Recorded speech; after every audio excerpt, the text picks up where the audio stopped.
Good morning, darling, your usual Margaret said, placing the crystal coffee cup on the marble countertop with practiced precision. The espresso machine hissed in the background, while morning news played softly from the kitchen television. Richard barely looked up from his phone. Make it a double. Board meeting at 9. The 53-year-old woman watched her millionaire ex-husband scroll through messages, his jaw tightening with each swipe. 20 years of marriage had taught her to read his moods like weather patterns, and storm clouds were definitely gathering. Margaret moved through their upscale Connecticut kitchen with the efficiency of someone who had perfected this morning routine over 2 decades. Crystal cups, imported coffee beans, fresh cream in a sterling silver pitcher.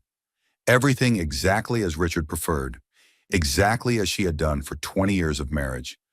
Time is money, Margaret, Richard said without looking up, his standard corporate catchphrase that had somehow invaded their personal life. The acquisition papers need reviewing before the Hartford meeting. Of course, she replied, stirring his coffee counterclockwise exactly 3 times. She had learned long ago that Richard's preferences were not suggestions but requirements in their household. As she handed him the perfectly prepared cup, Margaret noticed something that made her stomach flutter with unease. A smudge of lipstick on his white collar. Deep red, almost burgundy. Not her shade. She wore soft pinks and corals. Never anything so bold. She opened her mouth to mention it, then closed it again. Some battles aren't worth fighting.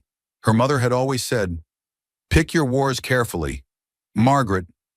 Richard drained his coffee in 3 large gulps and grabbed his briefcase. Don't wait up. This deal is going to run late. He kissed her cheek absently, the same way he had signed contracts for the past 5 years. Perfunctory, necessary, meaningless.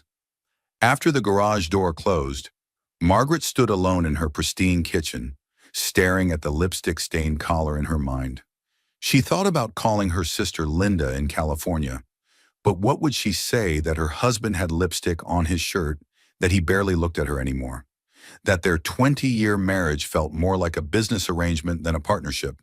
Instead, she loaded the dishwasher and planned her day. Grocery shopping, dry cleaning pickup, dinner preparation for Richard's return. The same routine that had structured her adult life. The same schedule that had made her feel secure and purposeful. But today, something felt different. The lipstick had cracked something open inside her. A tiny fissure in the foundation of her carefully constructed world. Margaret walked to the bathroom mirror and studied her reflection. 53 years old, blonde hair still thick but requiring more maintenance than she cared to admit. Laugh lines that had become worry lines. A woman who had spent her 30s and 40s supporting her husband's career, hosting his business dinners, managing his household, raising his profile in the community. When had she stopped being Margaret and become simply Richard's wife? The thought surprised her with its clarity. She had been thinking of herself as Richard's wife for so long that she had forgotten she was also Margaret Patterson.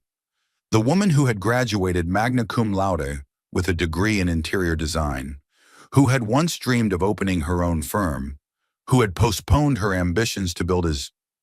She poured herself a second cup of coffee, something she rarely did. Usually, she cleaned up immediately after Richard left, maintaining the spotless kitchen that their housekeeper complimented every Tuesday. But today, she sat at the kitchen island and allowed herself the luxury of a quiet moment. The morning news droned on about stock market fluctuations and political scandals. Margaret found herself wondering if this was what midlife transformation felt like. Not the dramatic breakdown she had read about in women's magazines, but a quiet awakening, a gradual recognition that the life you were living might not be the life you had chosen. Her phone buzzed with a text from Linda. Thinking of you, sis. How are things? Margaret stared at the message for a long moment, her finger hovering over the keyboard. How were things? How could she explain that everything looked perfect from the outside, but felt hollow from within? That her millionaire ex-husband provided everything she could want, except the one thing she needed most to feel valued as an individual, rather than as an accessory to his success. She typed back a simple response. All good here. Talk soon. But as she pressed send, Margaret knew that all good was the furthest thing from the truth. Something was shifting in her marriage. Something that went deeper than lipstick stains and morning coffee routines. Little did Margaret know, this quiet Tuesday morning would be the last normal day of her marriage. The coffee grew cold in her cup as she stared out the kitchen window at their manicured lawn, watching their neighbor Tom working in his garden. He waved when he noticed her, the same friendly gesture he had offered every morning for the past 3 years since his own divorce. Margaret waved back, remembering how Richard had commented just last week about Tom's excessive friendliness. Divorced men are always looking for their next victim, he had said with the casual cruelty that had become his default tone. She had defended Tom then, pointing out that he was simply being neighborly. But Richard's response had been swift and cutting. "You're too trusting, Margaret. Men like that don't do favors without expecting something in return." Now, watching Tom tend his roses with obvious care and attention, Margaret wondered if Richard's suspicion said more about Richard than it did about Tom. After all, what kind of person assumed the worst of basic human kindness? The kitchen phone rang, startling her from her thoughts. Richard's assistant, confirming dinner reservations for Thursday night. A business dinner, she was told. No spouses invited. Another dinner alone. Another evening of reheated leftovers and cable television. Margaret thanked the assistant politely and hung up, but the call had added another crack to her already fragile composure. 20 years of marriage, and she could count on one hand the number of business dinners she had been invited to attend in the past year. She used to be an essential part of Richard's professional image, the charming wife who remembered clients' names and their children's accomplishments, who could turn an awkward business gathering into a warm social event. When had she become a liability rather than an asset? Margaret finished her coffee and finally began her morning cleanup routine. But her movements were mechanical, her mind elsewhere. For the first time in decades, she found herself wondering what her life might look like if she weren't Mrs. Richard Patterson. The thought was both terrifying and exhilarating. As she wiped down the marble countertop one final time, Margaret made a decision that would change everything. She was going to pay attention, really pay attention, to the lipstick stains and the late meetings and the business dinners that excluded wives, to the way Richard spoke to her and about her, to the growing distance between the life she was living and the life she wanted. She didn't know it yet, but her days of accepting explanations without question, of choosing silence over confrontation, of prioritizing peace over truth, were about to end. The morning sun streamed through the kitchen windows, casting long shadows across the spotless floor. And Margaret felt something she hadn't experienced in years, curiosity about her own future. The front door slammed with enough force to rattle the crystal stemware in the dining room cabinet. Margaret looked up from her book, recognizing the particular rhythm of Richard's anger in his heavy footsteps crossing the hardwood floors. "Margaret, get in here. Now." His voice carried the sharp edge she had learned to fear over their years together. Not the volume of shouting, but the cold precision of a man who expected immediate compliance. Margaret set down her novel and walked toward Richard's home office, her heart already beginning to race. Richard stood behind his mahogany desk, still wearing his charcoal business suit, but with his tie loosened and his face flushed with fury. His briefcase lay open on the floor where he had apparently thrown it, papers scattered across the Persian rug. "We need to talk," he said, but his tone suggested this would be more interrogation than conversation. "Of course," Margaret replied, settling into the leather chair across from his desk. "What's wrong?" Richard's laugh was harsh and bitter. "What's wrong? What's wrong is that I spent my entire board meeting today fielding questions about my wife's inappropriate relationship with our neighbor." Margaret blinked, genuinely confused. "What inappropriate relationship? Don't play dumb with me," Richard snapped. "Tom Morrison, the divorced man next door who seems to have unlimited time to help with your little projects around the house." The accusation was so unexpected, so completely unfounded, that Margaret struggled to find words. "Tom fixed my car last week when it wouldn't start. He brought me coffee while I waited for the mechanic. That's called being neighborly?" Richard, Neighborly, Richard repeated, his voice dripping with sarcasm. Is that what you call sitting on the front porch with another man, laughing and carrying on while I'm working 60-hour weeks to pay for this house? Margaret felt the familiar twist of anxiety in her stomach, the way Richard's accusations always made her question her own perceptions. I wasn't carrying on with anyone. Tom helped me with a car problem, and we had coffee. Two neighbors having a normal conversation. Normal conversation, Richard said, beginning to pace behind his desk. Let me tell you what's normal. Margaret, normal is a wife who supports her husband's career instead of embarrassing him in front of business associates. Normal is discretion and loyalty, not flirting with the first available man who shows you attention. The unfairness of his attack struck her like a physical blow. Flirting, Richard? I haven't flirted with anyone in 20 years. I've been nothing but loyal to you and to our marriage. 20 years of marriage, Richard continued, his voice rising now.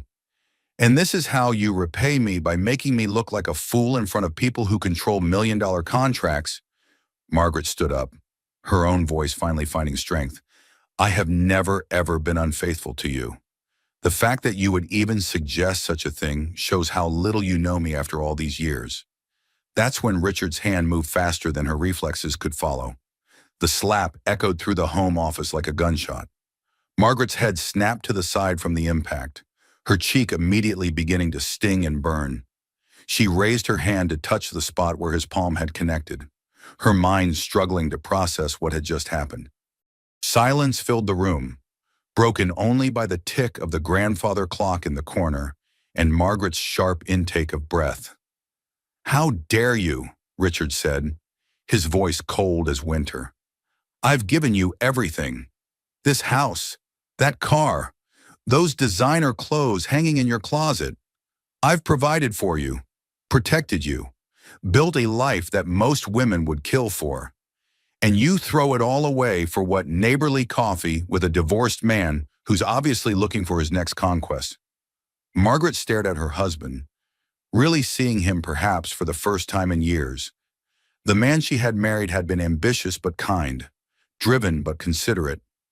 The person standing before her now was someone she barely recognized. Someone who could justify hitting his wife because she had accepted help from a neighbor. I never asked for designer clothes, she said quietly, her voice steady despite the trembling in her hands.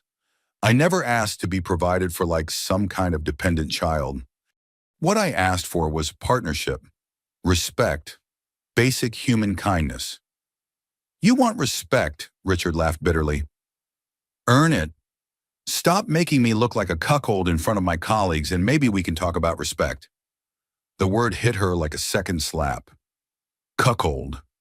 As if her imaginary infidelity was primarily about his wounded ego, rather than any actual betrayal of their marriage vows. I'm sleeping in the guest room tonight, Margaret said, turning toward the door. You'll sleep wherever I tell you to sleep, Richard called after her. This is my house, bought with my money, and you'll follow my rules while you're living under my roof. Margaret paused in the doorway without turning around. Your rules, she repeated. Not our marriage, not our home, not our decisions. Your rules in your house with your money. That's right, Richard said. And you'd better remember that before you decide to play house with the neighbor again. Margaret walked upstairs to the guest bedroom, her cheek still burning from the impact of Richard's hand. She locked the door behind her and sat on the edge of the bed, finally allowing herself to touch the tender spot where he had struck her. Have you ever been accused of something so ridiculous, so unfair, that words just disappeared from your mouth? Margaret thought about women who would understand this moment. Her sister Linda, who had warned her about Richard's controlling tendencies 20 years ago. Her college friend Jennifer, who had survived her own difficult divorce. Her mother, who had taught her that some battles weren't worth fighting. But what her mother hadn't taught her was what to do when the battle came to you, whether you wanted it or not. Margaret looked around the guest bedroom, with its neutral beige walls and impersonal hotel furniture. This room had always felt temporary, a place for visiting relatives and overflow guests during dinner parties. Now it felt like sanctuary, a space where Richard's anger couldn't follow, where his accusations couldn't reshape reality to fit his paranoid assumptions. She thought about Tom Morrison, working in his garden every morning with patient dedication. In the 3 years since his own divorce, he had never been anything but respectful and kind. He helped elderly Mrs. Chen with her groceries. He shoveled snow from the sidewalks of neighbors he barely knew. He had fixed Margaret's car because it was the right thing to do. The idea that such basic human decency could be twisted into evidence of an affair would have been laughable if it weren't so devastating. Margaret's phone buzzed with a text message. For a moment, she hoped it might be Richard, apologizing for his behavior, recognizing that he had crossed a line that could never be uncrossed. Instead, it was Linda. Call me when you get a chance. I have news about my promotion. Margaret stared at the message, remembering her sister's successful career in marketing, her independence, her ability to make decisions about her own life without seeking permission from a husband who saw partnership as ownership. For the first time in 20 years, Margaret began to wonder what financial independence after 50 might actually look like. She turned off the bedside lamp and lay down fully clothed, her cheek still tender against the pillow. Outside her window, she could see the light in Tom's kitchen, where he was probably preparing his own simple dinner, living his own quiet life, completely unaware that his neighborly kindness had somehow become grounds for domestic violence. Tomorrow, Margaret decided, she would begin asking questions about credit card statements and business dinners and lipstick stains and all the small deceptions that had accumulated over the years like sediment in a riverbed. Tonight, she would sleep alone in the guest room, the locked door a fragile barrier between her and a husband who no longer felt like her partner in anything. The last thing she heard before drifting off to sleep was Richard's voice downstairs, on the phone with someone, his tone warm and affectionate in a way he hadn't spoken to her in years. Margaret closed her eyes and began planning her next move. The bathroom mirror reflected more than Margaret had expected to see. The bruise along her left cheekbone had deepened overnight, from red to purple, a vivid reminder of how quickly 20 years of marriage could be reduced to a moment of violence. She traced the tender skin with her fingertip, marveling at how something so small could represent such a massive shift in her understanding of her own life. Yesterday morning, she had been a wife who occasionally questioned her husband's behavior. Today, she was a woman who needed to decide whether to cover bruises with makeup or document them with photographs. The shower provided temporary sanctuary, hot water washing away the physical remnants of yesterday's confrontation, but doing nothing to ease the emotional aftermath. Margaret stood under the spray longer than usual, using the time to organize her thoughts and plan her next steps. When she emerged, wrapped in her terry cloth robe, her phone was already ringing. Linda's name appeared on the screen, and Margaret felt a surge of gratitude for her sister's impeccable timing. "Hey, sis," Linda said without preamble. "You sounded weird in your text yesterday." "What's going on?" Margaret sat on the edge of her bed, suddenly unsure how to begin. "How did you tell someone that your seemingly stable marriage had revealed itself to be built on quicksand?" "Something's wrong with Richard," she said finally. "He's become paranoid, angry, accusing me of things I'd never do." Linda's voice sharpened with concern. What kind of things? Margaret explained yesterday's confrontation, the absurd accusation about Tom, and the slap that had followed her denial. She spoke quietly, aware that Richard was somewhere in the house, probably preparing for another day at the office where he would maintain his professional facade while she dealt with the domestic wreckage. "Oh, honey," Linda said when Margaret finished. "In my experience, when men start pointing fingers at their wives, they've usually got three pointing back at themselves." The observation hit Margaret with the force of recognition. Of course, the oldest story in the world: accuse your spouse of the behavior you're actually engaging in yourself. "What should I do?" Margaret asked. "First, take pictures of that bruise," Linda said firmly. "Document everything. Then start paying attention to his patterns. Men who cheat and men who hit usually aren't very creative about hiding their tracks." After they hung up, Margaret did exactly as Linda suggested. She photographed her bruised cheek from multiple angles, saved the images to a password-protected folder on her phone, and began making mental notes about Richard's recent behavior changes. The late meetings that had become more frequent over the past 6 months, the business dinners that excluded wives, the credit card statements she had stopped reviewing because Richard handled all their finances.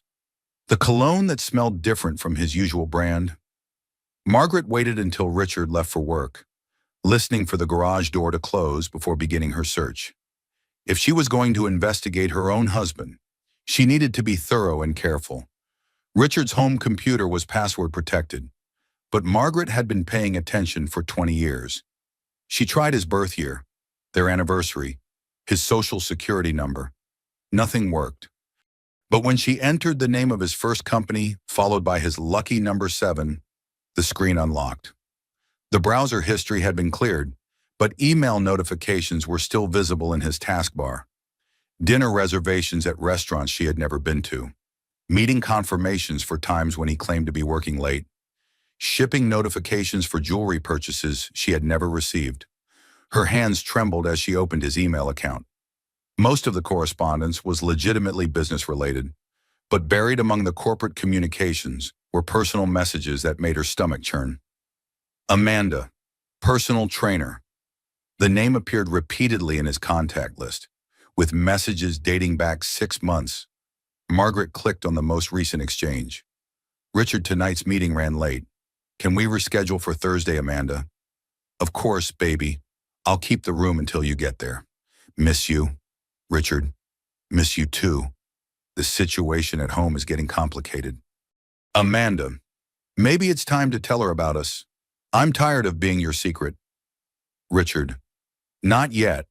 The timing has to be right.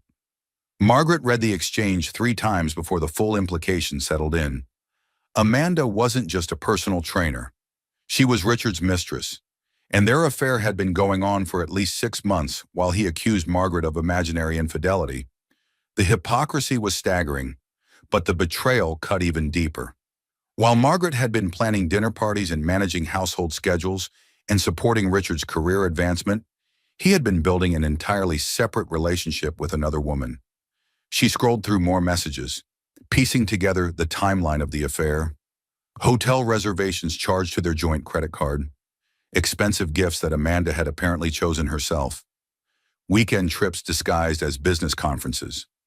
Margaret printed the most damaging emails and hid them in her jewelry box, then cleared the browser history to match Richard's usual pattern. If he was going to play games with evidence, she could learn the rules quickly enough. Her next stop was Richard's closet, where she found his gym bag tucked behind his winter coats. Inside, beneath his workout clothes, was a second cell phone she had never seen before. The phone was password protected, but Margaret remembered Richard's old combination from their early dating years. He had always been sentimental about numbers, using the same passwords and PIN codes for everything. The hidden phone contained a treasure trove of evidence, text messages between Richard and Amanda that left no doubt about the nature of their relationship, photos that confirmed Amanda was young, blonde, and everything Margaret was no longer, voicemails that referenced hotel rooms and anniversary celebrations, and intimate details that made Margaret feel sick. But the most damaging discovery was a voicemail from Amanda that had been left just 2 days ago. Richard, sweetie, I can't wait to see you tonight. The hotel room is booked under your usual name. Wear that cologne I bought you for our 6-month anniversary. I love you too. 6 months. While Richard had been accusing Margaret of adultery, he had been celebrating a 6-month anniversary with someone else. The timeline was so absurd it would have been funny if it weren't so devastating. Margaret saved the voicemail to her own phone and carefully returned Richard's hidden device to its place in his gym bag. She was learning that successful investigation required patience and planning, not emotional reactions. The rest of the afternoon was spent organizing her discoveries and deciding how to proceed. She had photographic evidence of domestic violence, documented proof of adultery, and financial records that showed Richard had been using their joint resources to fund his affair. But Margaret had been married to a corporate executive for 20 years. She knew that information was only powerful if you used it strategically. When Richard came home that evening, Margaret was in the kitchen preparing his favorite dinner as if nothing had changed. She had covered her bruise with makeup and arranged her expression into the neutral mask she had perfected over years of marriage. "How was your day?" she asked, handing him his usual cocktail. "Productive," Richard replied, but his eyes didn't meet hers. "Long meetings about the Hartford acquisition? Probably be working late again tomorrow night." "Of course," Margaret said. "I'll keep dinner warm." But as Richard settled into his evening routine, checking his phone and reviewing business documents, Margaret was conducting her own analysis. Every lie he told, every explanation he offered, every detail of his deception was being cataloged and remembered. The truth was about to reveal itself, and Margaret wasn't prepared for what she would discover next. That night, as Richard claimed he needed to return to the office for an emergency conference call, Margaret watched from the guest bedroom window as he drove away in the direction of downtown rather than his corporate campus. She waited exactly 1 hour, then called the hotel where Amanda had mentioned booking their usual room. "Good evening. Riverside Hotel," the desk clerk answered. "Hello," Margaret said, affecting a slightly southern accent. "I'm trying to reach my friend who's staying there tonight, Amanda Morrison. She asked me to call when I got into town." "I'm sorry," the clerk replied, "but we don't have any guests under that name currently registered." "Oh," Margaret said, thinking quickly. "Maybe she's registered under her boyfriend's name." "Richard Patterson." "Yes," the clerk confirmed. "Mr. Patterson checked in about an hour ago. Would you like me to connect you to his room?" "No, thank you," Margaret said. "I'll surprise them." She hung up the phone and sat in the dark guest bedroom, processing the confirmation of what she already knew. Richard was at a hotel with his mistress, while she sat at home, nursing bruises from his accusations of infidelity. The irony was so complete, it almost seemed scripted. Margaret opened her laptop and began researching divorce attorneys, focusing on lawyers who specialized in cases involving adultery and domestic violence. If Richard wanted to play games with their marriage, she would show him what a 53-year-old woman with nothing left to lose could accomplish. By midnight, she had compiled a list of potential legal representation and begun documenting a timeline of Richard's deception. The evidence was overwhelming, but Margaret knew she needed more than proof of adultery. She needed a strategy that would protect her financial future and ensure that Richard's pattern of narcissistic abuse never threatened another woman the way it had threatened her. The investigation was just beginning.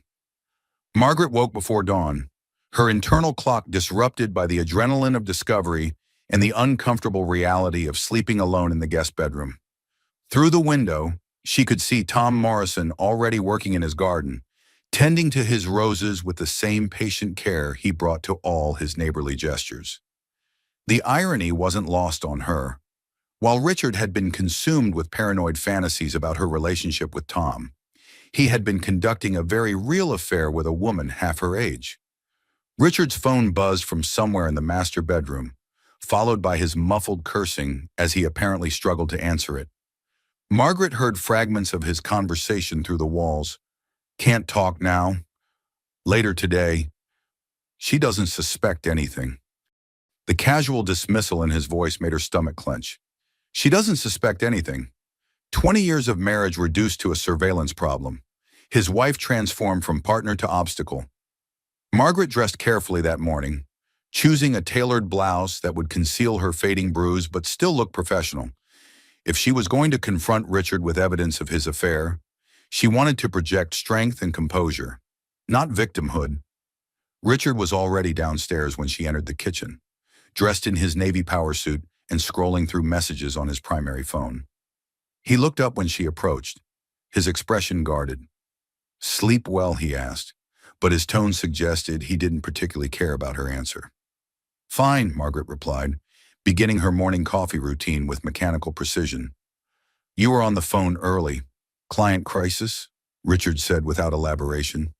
"Might need to work late again tonight." Margaret nodded, maintaining the facade of accepting his explanations at face value. "Of course. I'll plan accordingly." But as Richard gathered his briefcase and prepared to leave, Margaret made her decision. She couldn't continue this charade of normalcy while evidence of his betrayal was literally hidden in their bedroom closet. "Richard," she said as he headed toward the garage, "we need to talk when you get home tonight." He paused, his hand on the doorknob. About what? About us, Margaret said simply. About our marriage and where we go from here. Richard's face hardened. I thought we settled that discussion yesterday. You need to stop creating problems where none exist. The condescension in his voice sparked something fierce in Margaret's chest. Problems where none exist. You mean like the problem of you hitting your wife for accepting help from a neighbor? We're not doing this again. Margaret, Richard said, I don't have time for your emotional drama this morning. He left without another word, the garage door closing behind him with mechanical finality. But Margaret wasn't discouraged by his dismissal. She had work to do. After Richard's car disappeared down their street, Margaret retrieved his hidden phone from the gym bag. She had discovered yesterday that he rarely took both phones to work, apparently confident that his secret communications were secure in their bedroom closet. The phone showed several missed calls from Amanda, along with a voicemail that had been left after midnight. Margaret's pulse quickened as she accessed the message. Amanda's voice was young and sultry, with the slight southern accent Margaret had noticed in the text messages. Richard, sweetie, I can't wait to see you tonight. The hotel room is booked under your usual name. Wear that cologne I bought you for our 6-month anniversary. I love you too. Margaret listened to the voicemail 3 times, each repetition adding another layer of devastating clarity to her situation. 6 months of deception, a usual name at hotels, cologne purchased by another woman, anniversary celebrations that had nothing to do with their marriage. She saved the voicemail to her own phone and began scrolling through Richard's text message history with Amanda. The conversation was intimate, affectionate, and completely inconsistent with Richard's claims about working late and client emergencies. Amanda, miss you already. Last night was incredible. Richard can't stop thinking about you. This double life is getting exhausting, though. Amanda, I know. Baby. But soon we won't have to hide anymore. Richard, Margaret's starting to ask questions. We need to be more careful. Amanda. Maybe it's time to tell her about us. I'm ready to stop being your secret. Richard. Not yet. The timing has to be perfect. She could take half of everything in a divorce. The final message hit Margaret like a physical blow. She could take half of everything in a divorce. 20 years of marriage. And Richard's primary concern wasn't emotional devastation or broken trust, but financial liability. Margaret photographed the most damaging conversations and voicemails, then carefully returned the phone to its hiding place. The evidence was overwhelming, but she needed to present it strategically rather than reactively.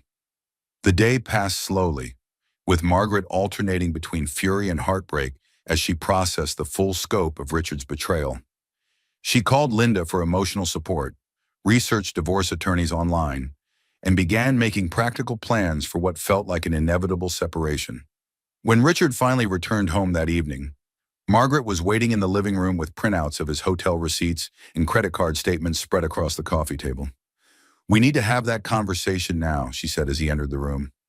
Richard's eyes immediately went to the papers, his face cycling through surprise, anger, and calculation in rapid succession. What is this? He demanded. Documentation, Margaret replied calmly. Of your 6-month relationship with Amanda Morrison, your personal trainer, of hotel rooms charged to our joint credit card, of jewelry purchases for someone who isn't your wife. Richard's composure cracked slightly. You've been going through my private communications, your private communications. Margaret stood up, her voice remaining level despite the adrenaline coursing through her system. Richard, we're married. We have joint accounts, shared credit cards, combined financial obligations. Nothing you do with our resources is entirely private. This is insane, Richard said, but his protest lacked conviction. You're turning into one of those paranoid wives who can't trust their husbands. Margaret reached for her phone and played Amanda's voicemail on speaker. Richard, sweetie, I can't wait to see you tonight. The hotel room is booked under your usual name. Wear that cologne I bought you for our 6-month anniversary. I love you too. The silence that followed was deafening. Richard stared at the phone as if Amanda's voice might somehow disappear if he concentrated hard enough. Funny, Margaret said when the voicemail ended. Because your personal trainer just left you a very intimate message about celebrating your 6-month anniversary while you were accusing me of having an affair with our neighbor? Richard's face flushed red, but instead of shame or apology, his expression hardened into defiance. You had no right to go through my private property, he said. Private property? Margaret felt her carefully maintained composure beginning to crack. Richard, you hit me yesterday for allegedly cheating with Tom Morrison. You called me a liar and suggested I was destroying your professional reputation. And now I find out you've been having an actual affair for 6 months. It's not what you think, Richard said, but the lie sounded hollow even to him. It's exactly what I think, Margaret replied. You've been cheating on me, using our money to fund your affair, and projecting your own guilt onto me by accusing me of infidelity. Richard began pacing, his corporate executive brain apparently searching for a way to control the narrative. Amanda is complicated, he said finally. She's young. She has unrealistic expectations about our relationship. I never promised her anything permanent. Our relationship, Margaret repeated. You mean your affair? It's not an affair, Richard snapped. It's a situation, a temporary arrangement that got more complicated than I intended. The casual cruelty of his language was breathtaking. Amanda wasn't a person with feelings in Richard's analysis, just a situation that had become inconvenient. Listen to yourself, Margaret said. You're talking about a human being like she's a business problem you need to solve. Because that's exactly what she is, Richard replied, his mask finally slipping completely. A problem that I've been managing while trying to maintain stability at home.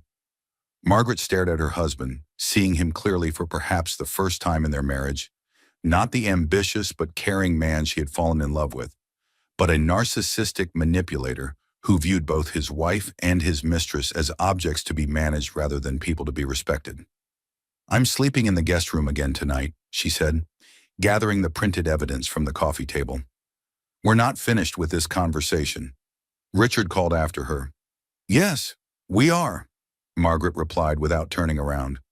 Until you can have an honest discussion about what you've done to our marriage, we have nothing to talk about. As she climbed the stairs to the guest bedroom, Margaret heard Richard on the phone, his voice low and urgent, probably calling Amanda to warn her that his wife had discovered their secret. But Margaret was no longer interested in Richard's damage control strategies. She had all the evidence she needed to prove adultery, and Richard's reaction had shown her exactly how little remorse he felt about betraying their marriage vows. Tomorrow, she would begin making calls to the divorce attorneys on her list. Tonight, she would sleep peacefully for the first time in months, no longer wondering if she was paranoid or oversensitive. The truth had finally revealed itself, and Margaret was ready to act on what she had learned. Margaret spent the following morning researching divorce attorneys, while Richard attended what she now knew were probably fictional business meetings. She had crossed a threshold overnight, moving from evidence gathering to action planning, and the shift felt both terrifying and liberating. Linda called just after lunch, her voice full of sisterly concern. How are you holding up, she asked. Better than expected, Margaret replied, surprising herself with the honesty of that statement. Finding out the truth is awful, but not knowing was worse. What's your next step? I'm going to follow him tonight, Margaret said, the words coming out before she had fully formed the plan. He claims he's staying at his brother's house until I come to my senses, but I think he's going to the hotel where he meets Amanda. Linda was quiet for a moment. Are you sure you want to see that sometimes ignorance really is bliss? I need to understand the full scope of what I'm dealing with, Margaret said. For 20 years, I've been making decisions based on incomplete information. Not anymore. That evening, Richard made a show of packing a small suitcase while delivering a lecture about Margaret's unreasonable behavior and his need for space to think clearly about their marriage. Maybe some time apart will help you realize how good you've had it here, he said, loading his bag into his BMW. I'll be staying at David's place until you're ready to have a rational conversation. Margaret nodded appropriately and wished him well. But as soon as his taillights disappeared down their street, she was grabbing her keys and following at a safe distance. Richard's BMW took the highway toward downtown Hartford, nowhere near his brother David's suburban home. Margaret felt a grim satisfaction at having her suspicions confirmed so quickly and completely. She followed him to the same riverside hotel where she had called the previous night, watching from the parking lot as he entered the lobby with the confidence of a regular guest. Margaret waited 15 minutes, then parked her car and entered through the side entrance. The hotel bar was dimly lit and sparsely populated, perfect for a woman who needed to observe without being noticed. Margaret chose a corner table, ordered a glass of wine, and settled in to wait. She didn't have to wait long. Richard appeared in the bar entrance, now dressed in casual clothes rather than his business suit. He was accompanied by a young blonde woman whom Margaret recognized immediately from the photos on his hidden phone. Amanda was everything Margaret had expected and dreaded. 20-something, fit, beautiful in the effortless way that only came with youth. She wore a red dress that Margaret could never have pulled off, and she looked at Richard with obvious adoration. Have you ever sat in a hotel bar at 10 o'clock at night, watching your entire life crumble through the bottom of a wine glass? Margaret thought, taking a sip of her Chardonnay and trying to look like any other business traveler unwinding after a long day. Richard and Amanda settled into a booth across the room, close enough for Margaret to hear fragments of their conversation, but far enough away to avoid recognition. Margaret had worn dark glasses and pulled her hair back, hoping to blend into the anonymous crowd of hotel guests. She's getting suspicious, Richard was saying, his voice carrying across the dimly lit space. We need to be more careful about our timing. Amanda leaned forward, her southern accent more pronounced in person than it had been on the voicemail. Maybe it's time to tell her, Richard, I'm tired of being your secret. Richard's response was swift and sharp. Are you crazy she'd take half of everything in the divorce? The company, the house, the investments? I've worked too hard to hand it over to someone who hasn't contributed a dime. Margaret felt the words hit her like a physical assault. Someone who hasn't contributed a dime. 20 years of supporting his career, hosting his business dinners, managing his household, raising his professional profile in the community, and Richard saw her contribution as worthless. But honey, Amanda continued, you said yourself that she's not the same woman you married. Maybe she'd be happier too if you both just moved on. Richard laughed, but there was no humor in the sound. Margaret doesn't have the backbone to ask for a divorce. She's too comfortable with the lifestyle I've provided, too scared to make it on her own. Margaret's hand tightened around her wine glass as she listened to her husband reduce their entire marriage to a financial transaction and her personality to cowardice. Besides, Richard continued, if we play this right, she'll be the one who looks unreasonable. All that paranoid behavior, accusing me of things I'm not doing, making scenes about innocent interactions with neighbors. I could probably get sole custody of the assets if I document her instability correctly. The calculation in his voice was breathtaking. Richard wasn't just cheating on her. He was actively strategizing to portray her as mentally unstable so he could avoid the financial consequences of adultery. Amanda shifted uncomfortably in her seat. I don't like the idea of hurting her. Richard, she seems like a nice woman from what you've told me. Nice women finish last in divorce court. Richard replied, trust me, I've seen how these things play out. The key is controlling the narrative from the beginning. Margaret had heard enough. She left money on the table for her wine and walked out of the hotel bar, her mind reeling from the casual cruelty of Richard's planning. In the parking lot, she sat in her car for several minutes, processing what she had witnessed. Richard wasn't just unfaithful. He was actively plotting to destroy her reputation and financial security to avoid the consequences of his own behavior. The man she had been married to for 20 years had just revealed himself to be a stranger who saw her as an obstacle to be overcome, rather than a person deserving of basic respect. Margaret started her car and drove home, but instead of feeling devastated, she found herself getting angry, really, truly angry for the first time in years. Richard thought she was too comfortable and too scared to fight for herself. He was counting on her passivity, her conflict avoidance, her 20-year pattern of choosing peace over confrontation. He was about to discover how wrong he could be. At home, Margaret poured herself another glass of wine and called Linda. "I need the name of the best divorce attorney in Connecticut," she said when her sister answered. "Did something happen?" Linda asked. "Richard just showed me exactly who he really is," Margaret replied. "And it turns out I'm married to someone I've never met before." She explained what she had overheard at the hotel, Richard's casual dismissal of her contributions to their marriage, and his plan to portray her as unstable to avoid paying appropriate settlement. "The bastard," Linda said when Margaret finished. "What are you going to do? I'm going to show him what a 53-year-old woman with nothing left to lose can accomplish." Margaret replied, "He wants to play games with our marriage." "Fine, but he's about to learn that I've been watching him for 20 years, and I know exactly how to win games he doesn't even realize we're playing." By midnight, Margaret had compiled a comprehensive file of evidence, including photographs of her bruised face, printouts of Richard's affair-related expenses, recordings of Amanda's voicemails, and detailed notes about the conversation she had overheard at the hotel. Richard returned home the next morning, apparently expecting to find her chastened and apologetic after his night of strategic absence. Instead, he found Margaret sitting at the kitchen table with divorce papers already drafted by Connecticut's most aggressive family law attorney. "Good morning, darling," she said, her voice pleasantly calm. "Your coffee is ready, and so am I." The war for her financial independence after 50 was about to begin, and Margaret had every intention of winning.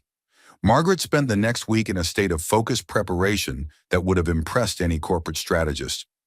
She documented Richard's affair with forensic precision, consulted with Sarah Chen, Connecticut's most feared divorce attorney, and began building a network of women supporting women that would have made her mother proud. Linda flew in from California, arriving with legal documents, moral support, and a fierce determination to see her sister reclaim her dignity. Jennifer, Margaret's college friend who had become a successful private investigator, provided professional expertise in evidence gathering. Even Tom Morrison, the neighbor whose innocent helpfulness had triggered Richard's paranoid accusations, offered practical assistance and emotional support. The plan that emerged from their collaboration was both elegant and devastating. Richard had mentioned during one of his fake phone calls that he would be dining at Chez Laurent on Friday night, allegedly entertaining potential investors for the Hartford acquisition. Margaret knew from her surveillance that Amanda would be joining him for what they probably considered a romantic evening at Hartford's most exclusive restaurant. What Richard didn't know was that Margaret had also made reservations at Chez Laurent for the same evening. Margaret dressed carefully for the occasion, choosing a black cocktail dress that projected confidence and sophistication. She wanted to look like the successful woman she had been before marriage reduced her to Richard's supporting cast, the interior design graduate who had sacrificed her own ambitions to build his career.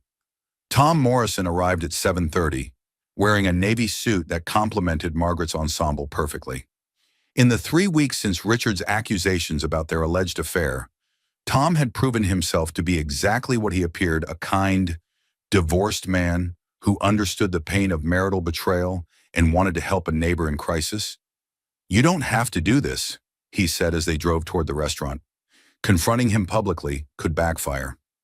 Margaret adjusted her rearview mirror to check her makeup one final time. "Tom, for 20 years I've avoided conflict to preserve a marriage that was already over. Tonight, I'm choosing truth over peacekeeping." Chez Laurent was everything Margaret remembered from the early years of her marriage, when she and Richard had celebrated promotions and anniversaries in its candlelit dining room. The maître d' recognized her immediately, seating her and Tom at a prime table with clear sight lines to the rest of the restaurant. They didn't have to wait long. Richard entered at 8:15, looking confident and relaxed in his charcoal suit. Amanda was radiant beside him, wearing a red dress that probably cost more than most people's monthly salaries. They were seated at Richard's usual table, where he had apparently been conducting his affair in plain sight for months. Margaret watched her husband through the flickering candlelight, noting how different he looked with Amanda than he had with her in recent years. Attentive, charming, genuinely engaged in conversation.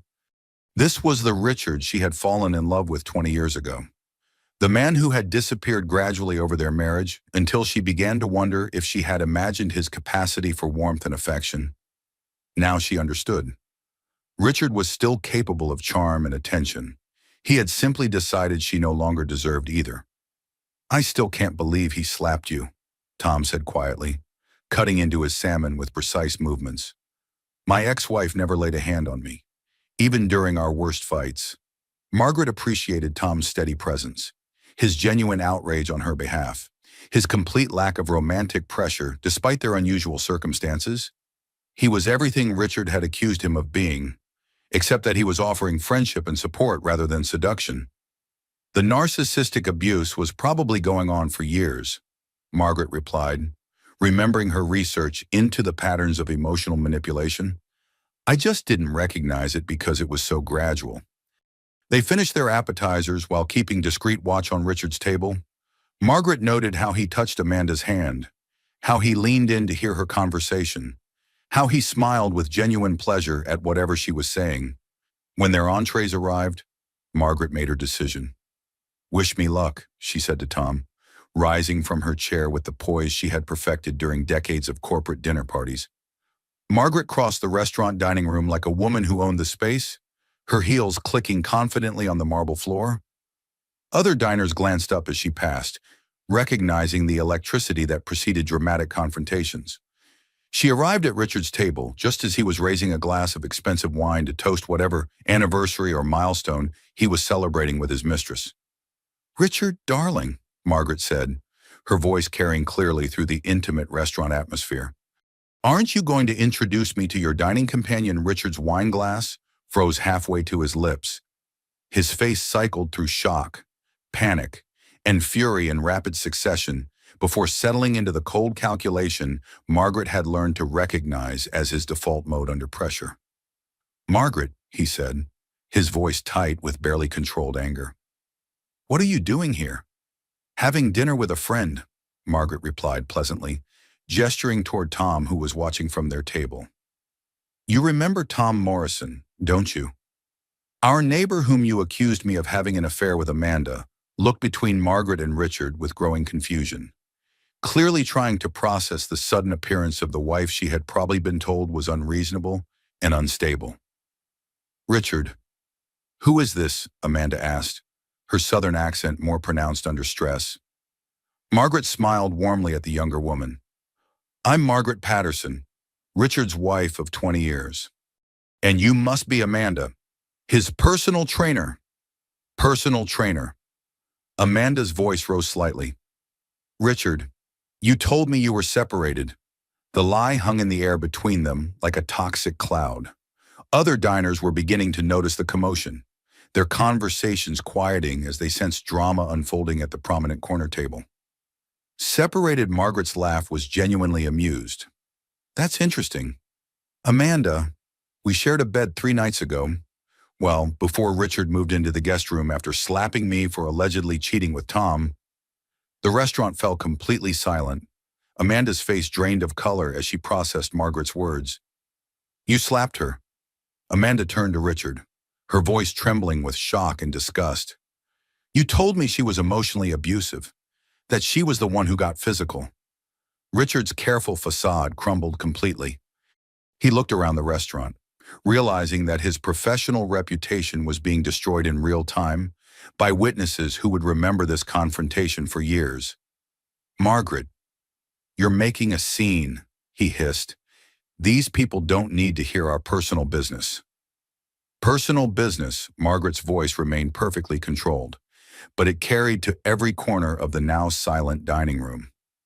"Richard, when you use our joint credit cards to fund hotel rooms for your affairs, when you lie to both your wife and your mistress about the nature of your relationships, when you hit your spouse for imaginary infidelity while conducting very real adultery, it stops being personal business." Amanda stood up abruptly, her chair scraping against the marble floor. "I can't do this," she said, her voice breaking. "Richard, you lied to me about everything. Your marriage, your separation, your wife's behavior. Everything." "Amanda, wait," Richard called, but she was already walking toward the restaurant exit, her red dress a blur of movement and betrayal. The maitre d' approached their table with professional discretion. "Perhaps we could resolve this matter more privately," he suggested. "Of course," Margaret said graciously. "Richard, I believe your dinner companion has left. Tom and I will finish our meal and let you process whatever just happened here." She turned and walked back to her table with the same confidence she had displayed approaching Richard's, leaving her husband sitting alone among the ruins of his carefully constructed double life. The restaurant slowly returned to normal conversation levels, but Margaret could feel the weight of attention and speculation following her across the dining room. By tomorrow, Richard's colleagues and clients would all know about his affair, his lies, and his domestic violence. His professional reputation, which he had prioritized above everything else in their marriage, was now as damaged as their relationship. "How do you feel?" Tom asked as Margaret settled back into her chair. "Free," Margaret replied, surprising herself with the honesty of that single word. "For the first time in 20 years, I feel completely free." They finished their dinner in companionable conversation while Richard sat alone at his table, staring at his untouched meal and presumably contemplating the complete destruction of his carefully managed image. When they left the restaurant, Margaret felt lighter than she had in years. The public confrontation had been risky, but it had accomplished exactly what she had hoped. It had forced Richard to face consequences for his behavior in front of the professional community he valued more than his marriage. Tomorrow, the real work of building her new life would begin. Tonight, she would sleep peacefully, knowing that she had finally stopped accepting lies as truth and cowardice as wisdom. The war for her midlife transformation was far from over, but Margaret had just won the most important battle, the fight for her own self-respect.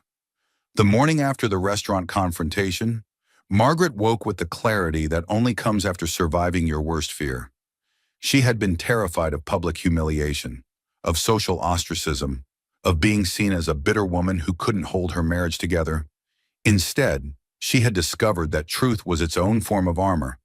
Her phone had been buzzing since dawn with messages from women she barely knew, wives of Richard's colleagues who had witnessed the scene at Chez Laurent and wanted to offer support. "Margaret, I don't know you well, but what happened last night took incredible courage. If you need anything, please call Jennifer Walsh, wife of Richard's business partner. I've suspected my husband of similar behavior for months. Would you be willing to share the name of your attorney? Susan Chen, no relation to Margaret's lawyer, but clearly dealing with her own marital crisis." The messages continued throughout the morning, creating an unexpected network of women supporting women that Margaret had never anticipated. Apparently, Richard's behavior was neither unique nor particularly well hidden among the corporate wives of Hartford's business community. Margaret spent the morning organizing her evidence with the methodical precision she had learned during 20 years of managing Richard's household and career obligations. Bank statements, credit card records, hotel receipts, photographs of her bruised face, recordings of Amanda's voicemails, and detailed notes about every lie Richard had told over the past 6 months. Linda arrived just after lunch, carrying coffee and legal documents from Sarah Chen's office. "The divorce papers are ready," she announced, settling into Margaret's kitchen with the take-charge attitude that had made her successful in California's competitive marketing industry. "Sarah says you have enough evidence to demand significant alimony and asset division." Margaret reviewed the paperwork, noting how her 20-year marriage was being reduced to financial calculations and legal terminology. Community property, spousal support, asset liquidation, custody arrangements for their joint investments. "What about Richard's reaction to last night?" Linda asked. "He sent me 12 text messages between midnight and 6 this morning," Margaret replied, showing Linda her phone. Threats, promises, apologies, and accusations.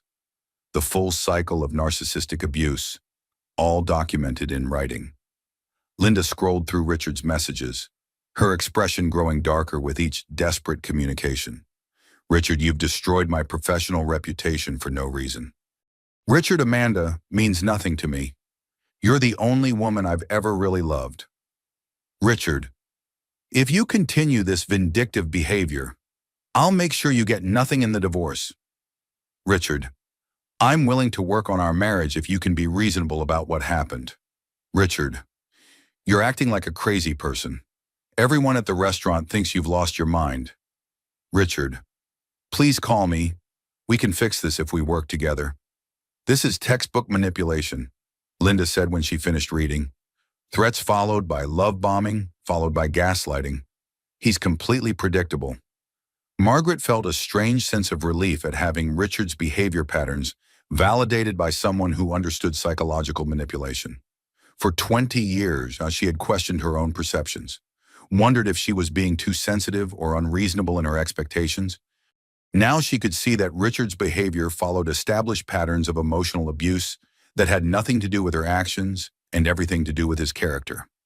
Jennifer Morrison arrived that afternoon, carrying files and laptop equipment that suggested her private investigation business was more sophisticated than Margaret had realized. I've been doing some research on Richard's financial activities, Jennifer announced, spreading documents across Margaret's dining room table.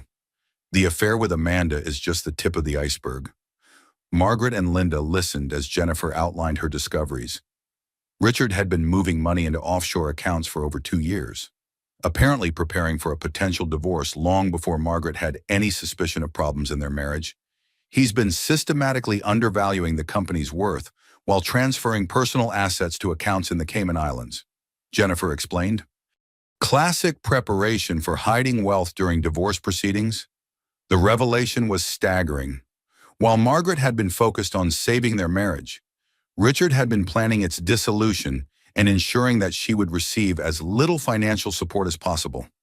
There's more, Jennifer continued. Amanda isn't his first affair. I found evidence of at least 3 other relationships over the past 5 years, a pattern of short-term liaisons with younger women, all conducted with the same level of secrecy and financial expenditure. Margaret stared at the evidence spread across her dining room table, realizing that her entire marriage had been built on foundations of deception she had never suspected. Richard hadn't just betrayed her recently.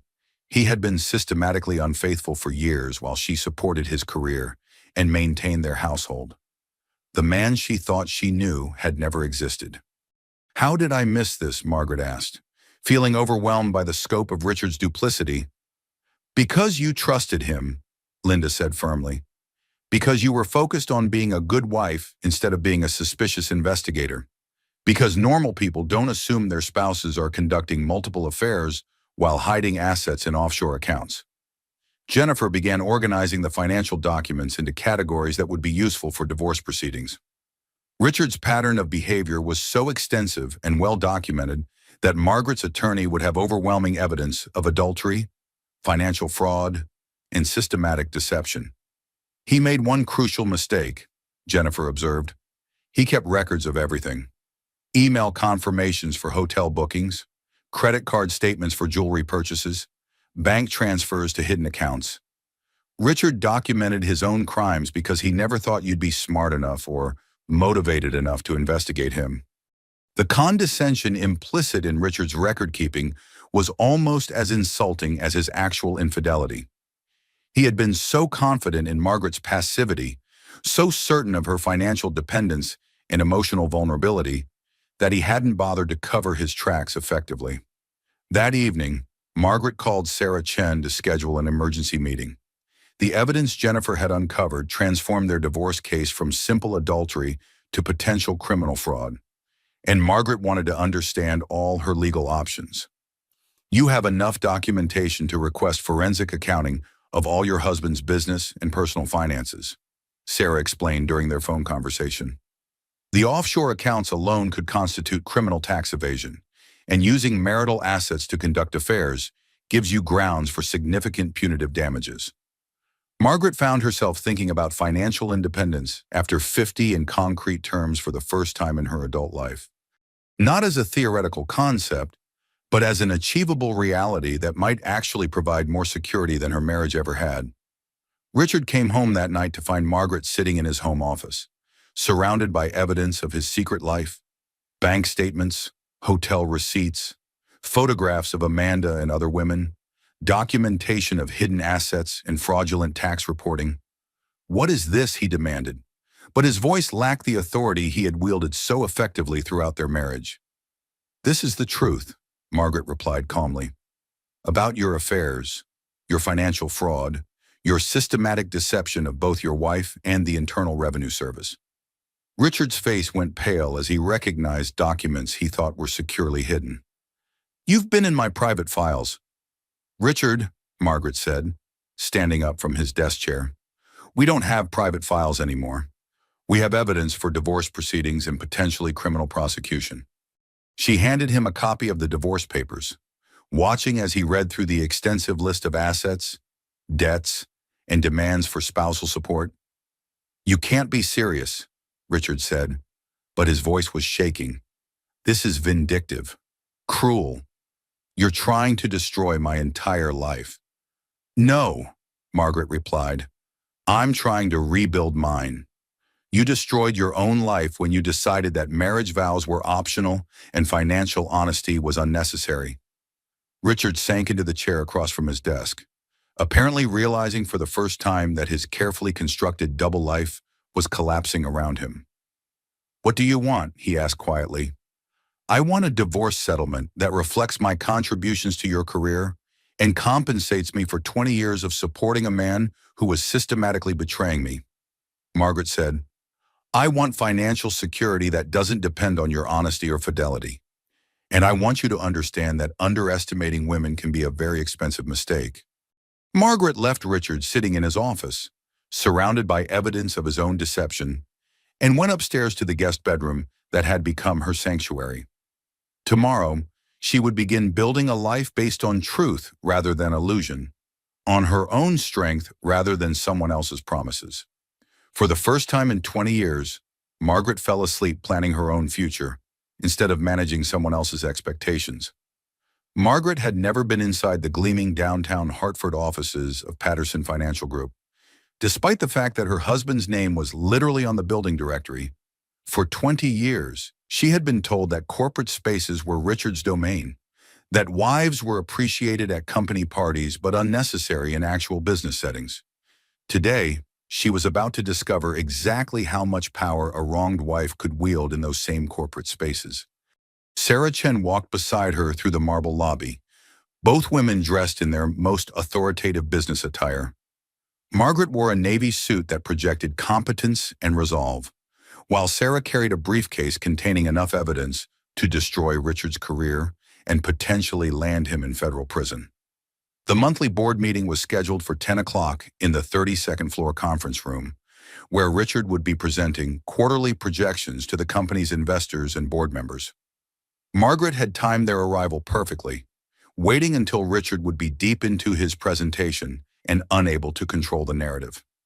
Jennifer Morrison had provided the final pieces of evidence just that morning: documentation showing that Richard had been using company funds to finance his affairs, charging personal expenses to corporate accounts, and manipulating financial reports to hide his fraudulent activity.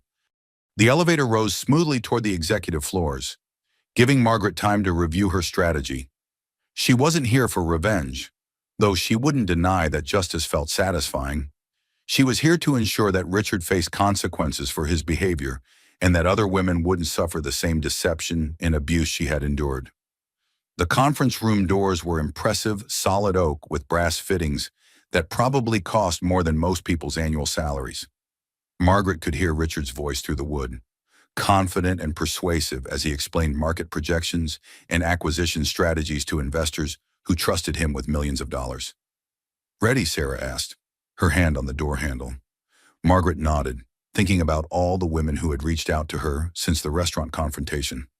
Wives who suspected their own husbands of similar behavior, daughters who wanted to see their mothers treated with dignity, friends who understood that silence in the face of abuse protected no one. They entered the conference room during the middle of Richard's presentation.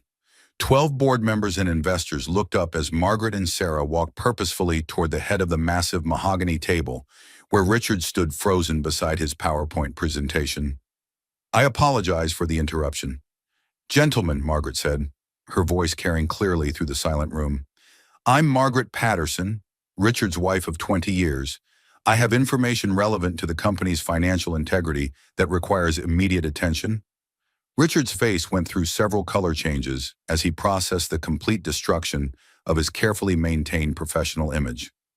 Margaret, he said, his voice tight with panic. This is neither the time nor the place for personal discussions. Sarah Chen stepped forward, her legal credentials commanding immediate respect from the business-minded audience. Mr. Patterson has been using company funds for personal affairs, including hotel rooms, jewelry purchases, and vacation trips with his mistress.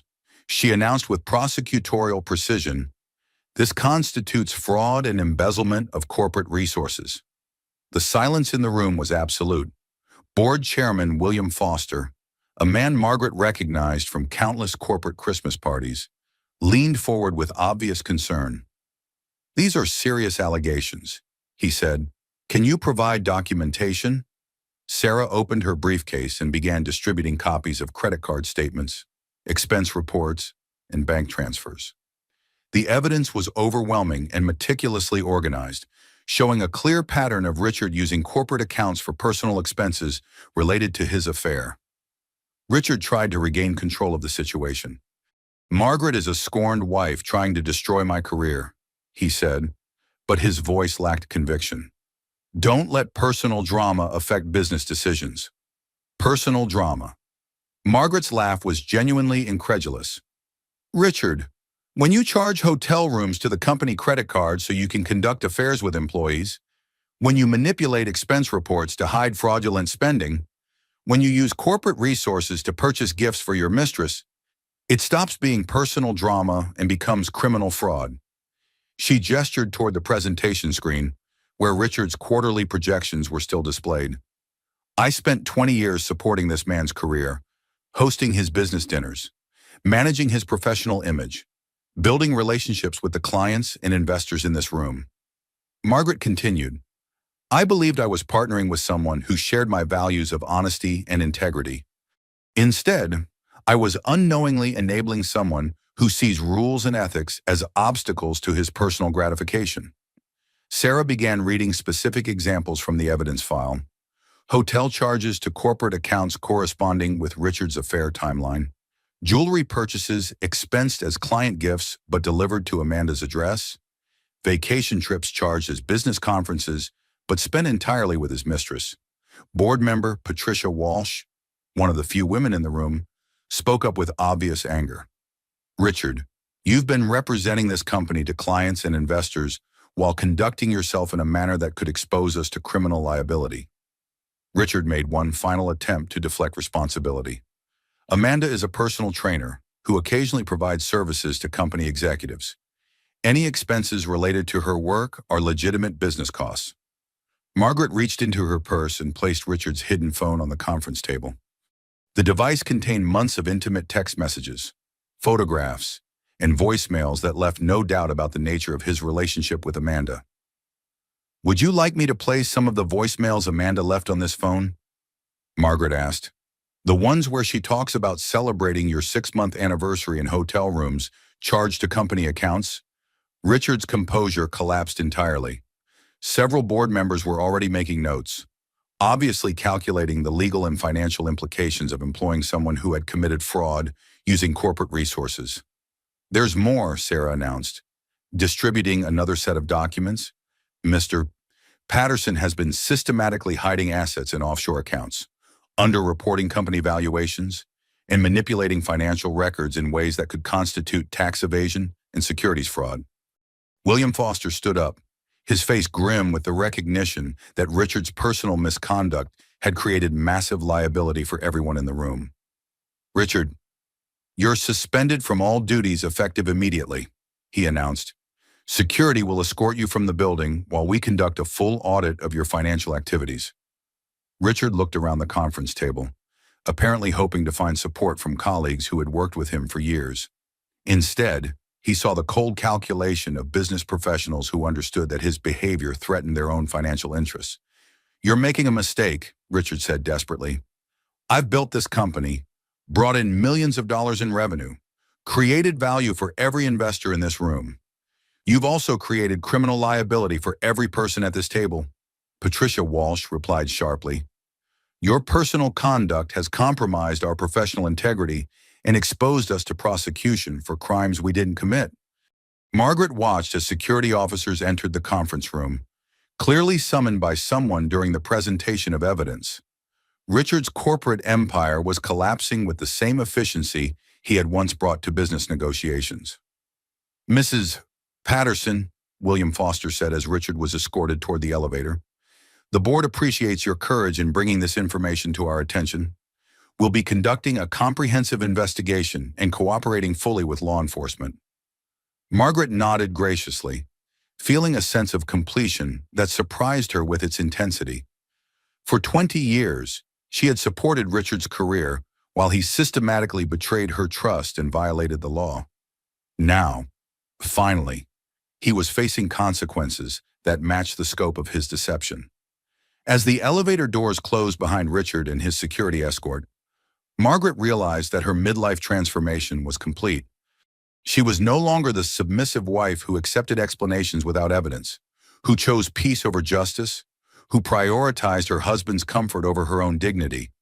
She was a woman who had reclaimed her power and used it to protect herself and other women from a man who saw marriage vows and business ethics as optional conveniences. The war for her financial independence after 50 had been won in a corporate conference room, witnessed by the same business community that Richard had valued above everything else in their marriage. Margaret left the Patterson Financial Group building, knowing she would never return, and feeling grateful for that certainty.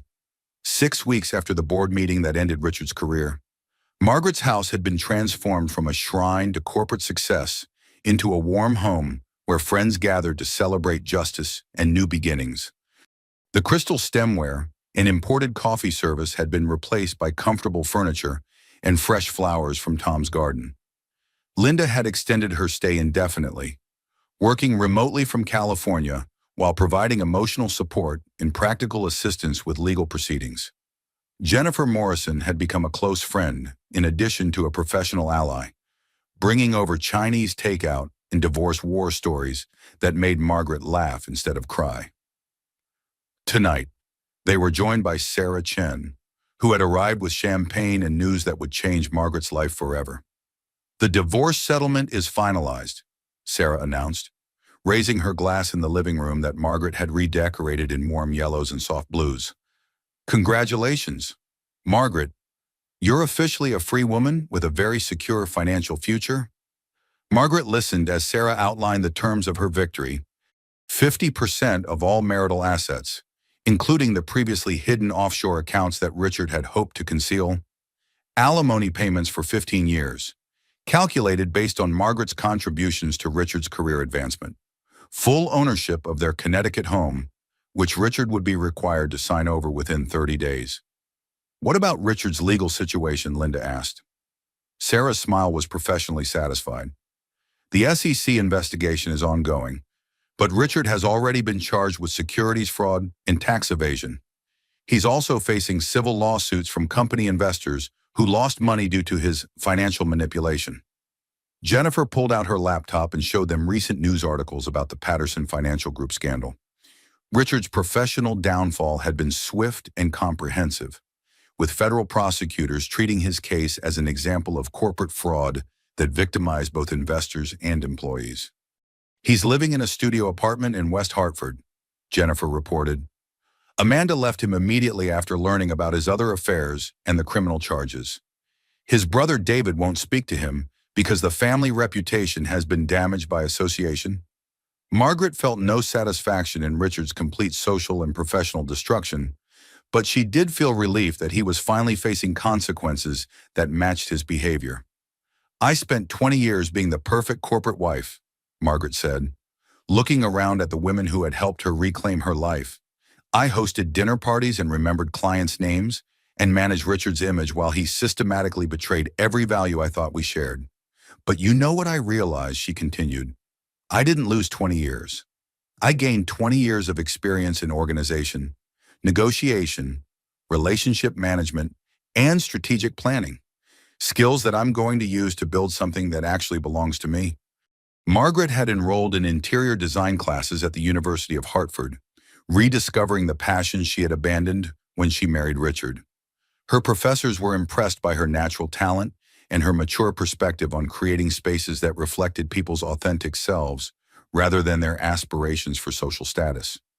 Several of the women who had reached out after the restaurant confrontation had asked Margaret to redesign their homes, creating an unexpected client base for the interior design business she was planning to launch. Tom Morrison had become a steady presence in her life, offering friendship and emotional support without romantic pressure. His own divorce had taught him the value of patience and genuine connection, qualities that Richard had never demonstrated during their marriage. "We're thinking about taking a trip to Italy next month," Margaret announced, surprising herself with how natural the statement sounded. "Tom has always wanted to see the gardens of Tuscany, and I'd love to study Italian interior design techniques." The idea of traveling with a man who saw her as an equal partner rather than a supporting cast member felt revolutionary after 20 years of marriage to someone who had reduced her to a household manager and public accessory. "You deserve all the happiness in the world," Linda said, tears in her eyes. "I'm so proud of how you've handled this entire situation." Margaret reflected on the journey from that morning coffee ritual 6 months ago to this celebration of independence and justice. The woman who had accepted lipstick stains and late meetings without question had become someone who demanded evidence and accountability from everyone in her life. "The most valuable lesson I learned," Margaret said, "is that when someone tries to diminish your worth, they're usually revealing their own insecurities. Richard spent our entire marriage trying to make me smaller because he was threatened by my potential for independence." She paused, thinking about all the women who were still trapped in relationships similar to what hers had been. A confident, secure person doesn't need to tear others down to feel powerful. She continued, "Richard's need to control and manipulate me was never about my behavior. It was always about his fear that I might realize I didn't need him as much as he needed me to believe I did." Sarah Chen raised her champagne glass again. "To Margaret Patterson, who proved that women supporting women can accomplish anything." The toast was echoed by everyone in the room. But Margaret was thinking about the broader implications of her victory. Richard's behavior hadn't existed in isolation. It was part of a pattern of narcissistic abuse that damaged women across social and economic boundaries. "I want to help other women recognize these patterns before they waste 20 years of their lives," Margaret said. "I'm thinking about starting a support group for women going through similar situations." The idea had been forming in her mind for weeks. Inspired by the messages she continued to receive from women who had witnessed her public confrontation with Richard or heard about her successful divorce settlement through Hartford's social networks, Jennifer leaned forward with obvious interest. "I could provide investigative services for women who suspect their husbands of financial fraud or adultery. A lot of them don't know how to gather evidence effectively, and I could handle the legal referrals," Sarah added. "There are attorneys who specialize in high-asset divorces involving narcissistic abuse, but most women don't know how to find them." Margaret felt the excitement of purposeful collaboration, the same energy she had brought to supporting Richard's career, but directed toward causes that aligned with her own values. "We could call it Phoenix Rising," Linda suggested. "Women who are rebuilding their lives from the ashes of bad marriages." The name resonated immediately. Margaret had always thought of herself as someone who avoided conflict, but she was learning that there was a difference between avoiding unnecessary drama and refusing to fight for justice. Her phone buzzed with a text message from Tom.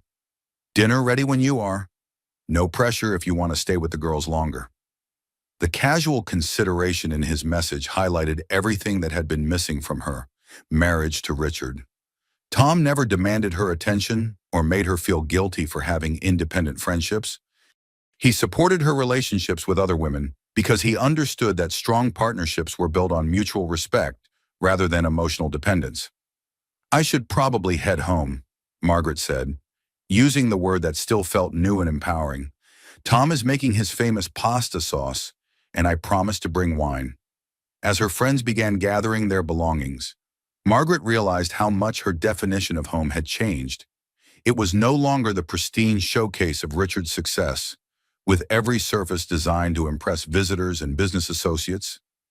Home was now a place where she could be authentically herself, where friends felt comfortable putting their feet up on the furniture, where laughter was more important than appearances, where every decision reflected her own preferences rather than someone else's expectations. The doorbell rang as everyone was preparing to leave, and Margaret opened it to find a delivery person holding an enormous bouquet of flowers. "Margaret Patterson," the young man asked.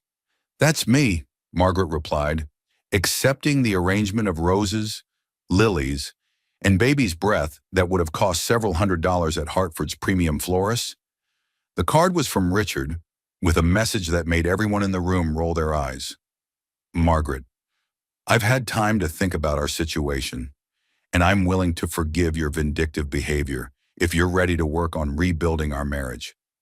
We can put this unfortunate episode behind us and return to the life we built together. I love you. Richard." Margaret read the message aloud, and the room erupted in laughter that held no malice but plenty of disbelief. "He still doesn't get it," Jennifer observed. "He thinks this is something you did to him rather than consequences for his own choices." Margaret carried the expensive flowers to her kitchen and dropped them directly into the garbage disposal. The gesture felt symbolic and satisfying, a physical representation of her refusal to accept Richard's attempts to rewrite history or minimize his responsibility for destroying their marriage. "That's the most expensive garbage I've ever seen," Linda commented, but her tone was approving. "Some things aren't worth recycling," Margaret replied, turning on the disposal and watching 20 years of accepting Richard's manipulative gestures disappear down the drain. Her friends left with promises to meet again soon for Phoenix Rising planning sessions, and Margaret walked across her backyard to Tom's house, carrying a bottle of wine and feeling lighter than she had in decades. Tom's kitchen smelled like garlic and herbs, and he greeted her with a hug that was warm without being possessive, affectionate without being demanding. "How did the celebration go?" he asked, stirring sauce while she opened the wine. "Perfect," Margaret replied. "Sarah says the divorce settlement will give me complete financial independence. I can start my interior design business without worrying about immediate profitability." Tom raised his wine glass in a toast to new beginnings and second chances. As they sat down to dinner in Tom's comfortable kitchen, Margaret reflected on how different this felt from the formal dining experiences she had shared with Richard. There was no performance required, no need to manage conversation topics or worry about making the right impression. Tom asked about her design classes and listened genuinely to her ideas about starting Phoenix Rising. He shared stories about his own post-divorce journey and the lessons he had learned about rebuilding life after betrayal. The conversation flowed naturally from serious topics to silly observations, from future plans to childhood memories, from professional ambitions to personal dreams. When Margaret finally returned to her own house that evening, she felt the deep satisfaction of a day well lived and a future full of possibilities.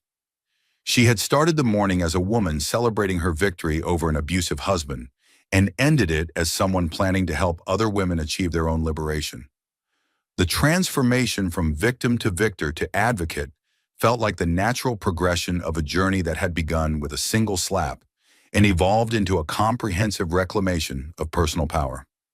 Margaret fell asleep that night in her own bed, in her own house, surrounded by her own choices, planning her own future. For the first time in 20 years, she was exactly where she belonged. The morning sunlight streamed through Margaret's redesigned kitchen windows, illuminating the warm yellow walls and comfortable breakfast nook that had replaced the cold marble surfaces of her previous life. She sat at her antique pine table, reviewing design proposals for 3 new clients while sipping coffee that was perfectly suited to her own taste rather than anyone else's preferences. Phoenix Rising had become more successful than any of them had anticipated. What had started as an informal support group for women escaping difficult marriages had evolved into a comprehensive resource network offering legal referrals, investigative services, career counseling, and emotional support. Margaret's interior design business was thriving as well, with clients drawn to her philosophy of creating spaces that reflected authentic personalities rather than social aspirations. Women who were rebuilding their lives after divorce particularly appreciated her understanding of the difference between a house designed for display and a home designed for living. Her phone rang as she was reviewing fabric samples for a client who wanted to transform her former marital bedroom into a personal sanctuary. "Margaret, it's Richard."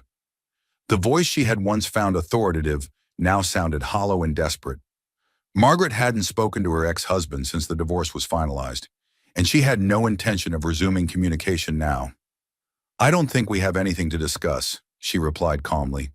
"Please, just listen for a minute," Richard continued. "I've had 6 months to think about what happened between us, about the mistakes I made, about how much our 20-year marriage meant to me." Margaret continued reviewing her fabric samples while Richard spoke, noting how his tone had shifted from the demanding authority he had wielded during their marriage to something that sounded almost like pleading. "I've been going to therapy," he said, "learning about my behavior patterns, working on becoming a better person. I know I hurt you, but 20 years has to count for something." Margaret set down her coffee cup and gave Richard her full attention for the first time since he had called. "20 years does count, Richard," she said. "It counts as 20 years I'll never get back. 20 years of supporting someone who was systematically betraying me. 20 years of accepting less than I deserved because I believed marriage required that level of sacrifice. But it also counts as 20 years of learning exactly what I don't want in a relationship," she continued. 20 years of discovering that I'm strong enough to survive anything, including the complete destruction of everything I thought I knew about my own life." Richard was quiet for several seconds before responding. "I'm not the same man who hurt you, Margaret. Therapy has helped me understand how wrong I was about everything." "I'm glad you're getting help," Margaret said sincerely, "but I'm not the same woman you hurt either." That woman was afraid of being alone, afraid of starting over, afraid of disappointing people by admitting her marriage was a failure. She paused, looking around her kitchen with its evidence of independent choices and personal preferences. "This woman knows her worth," she continued. "This woman has built a life based on honesty and mutual respect, rather than financial dependence and emotional manipulation. This woman would rather be alone than accept treatment that diminishes her dignity." Margaret could hear Richard breathing on the other end of the line, apparently processing the reality that his ex-wife was no longer the malleable person he had married 20 years earlier. "What would it take," he asked finally, "for you to consider giving us another chance?" "It would take you becoming someone completely different," Margaret replied. "Someone who sees partnership as collaboration rather than control. Someone who values honesty more than personal convenience. Someone who understands that love is demonstrated through consistent respect rather than grand gestures after devastating betrayals." She stood up and walked to her kitchen window, where she could see Tom working in his garden with the same patient dedication he brought to their friendship. "But even if you became that person, Richard, I've already found what I was looking for. Peace, purpose, authentic relationships, financial security, and the freedom to make decisions based on my own values rather than someone else's expectations." The conversation ended with Richard's quiet acknowledgement that their marriage was truly over, not just legally, but emotionally and spiritually as well. Margaret felt a sense of closure that surprised her with its completeness. She no longer felt angry at Richard, or sorry for herself, or uncertain about her choices. She felt grateful for the journey that had led her to this moment of absolute clarity about her own worth and capabilities. That afternoon, Margaret met with Linda and Jennifer at their favorite coffee shop to discuss the expansion of Phoenix Rising into other Connecticut communities. Their success in Hartford had attracted attention from women's organizations throughout the state, and they were considering franchising their model to help women in smaller towns where resources were more limited. "I never thought I'd become a women's rights advocate," Margaret admitted as they reviewed their business plan. "I used to think feminism was something other people needed, not something I would ever require for my own life. Most women don't realize they need advocates until their marriages explode," Linda observed. "You thought you were in a partnership, but you were actually in a benevolent dictatorship that stopped being benevolent?" Jennifer leaned forward with the intensity she brought to all her investigative work. That's exactly why Phoenix Rising is so important. We're not just helping women escape bad marriages. We're teaching them to recognize warning signs before they waste decades of their lives. Margaret thought about the young woman who had contacted her just that morning, engaged to a man who was already showing signs of the controlling behavior that had defined her marriage to Richard. Financial independence after 50 is achievable, but financial independence at 30 is life-changing, Margaret said. If we can help women recognize narcissistic abuse patterns before they have children and mortgages in 20 years of intertwined finances, we can save them from ever needing to rebuild their entire lives. The conversation continued for 2 hours, with the three women planning strategies for helping other women avoid the mistakes they had all made in their own relationships. As they prepared to leave, Margaret received a text from Tom asking if she wanted to join him for dinner at a new Italian restaurant downtown. The invitation was casual and pressure-free, the kind of communication she had learned to appreciate after years of Richard's demands and expectations. She texted back a simple yes, then smiled at how uncomplicated healthy relationships could be when both people respected each other's autonomy and independence. That evening, Margaret sat across from Tom at a small table overlooking Hartford's riverfront, sharing pasta and conversation with someone who genuinely enjoyed her company without needing to possess or control her. "How's the Phoenix Rising expansion going?" Tom asked, demonstrating the kind of interest in her professional life that Richard had never shown. "Better than I expected," Margaret replied. "We're getting calls from women all over New England who want to start their own chapters." Tom raised his wine glass in a familiar toast. "To women supporting women," he said, "and to second chances that turn out better than first ones." Margaret clinked her glass against his, thinking about how much her definition of success had changed since her divorce. Success was no longer about maintaining the appearance of a perfect marriage or supporting someone else's career advancement. Success was having the courage to demand authenticity in all her relationships, the wisdom to recognize her own worth, and the strength to build a life that reflected her values rather than her fears. As they walked along the riverfront after dinner, Margaret felt the deep contentment that came from living in alignment with her principles. She had not only survived the destruction of her marriage, she had used that experience to create something meaningful for herself and other women. 6 months ago, she had been a woman who accepted lipstick stains and suspicious explanations because she was afraid of confrontation. Tonight, she was a woman who had transformed personal devastation into professional purpose, who had turned victimization into advocacy, who had discovered that her greatest strength had always been her capacity for growth and reinvention. When they reached her front door, Tom kissed her gently on the cheek, the same respectful gesture he had offered every evening for the past 3 months. "Thank you for a lovely evening," Margaret said, meaning it completely. "Thank you for sharing it with me," Tom replied, and she could hear in his voice the same gratitude she felt for finding someone who understood that love was about enhancement rather than possession.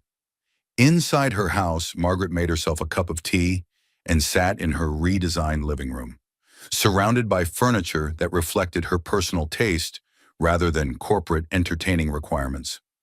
Her laptop showed dozens of emails from women requesting help with divorce proceedings, business startup advice, and emotional support during their own midlife transformations. Each message represented someone who had decided to stop accepting less than she deserved, someone who had chosen courage over comfort, someone who was discovering that life after a difficult marriage could be better than life during it.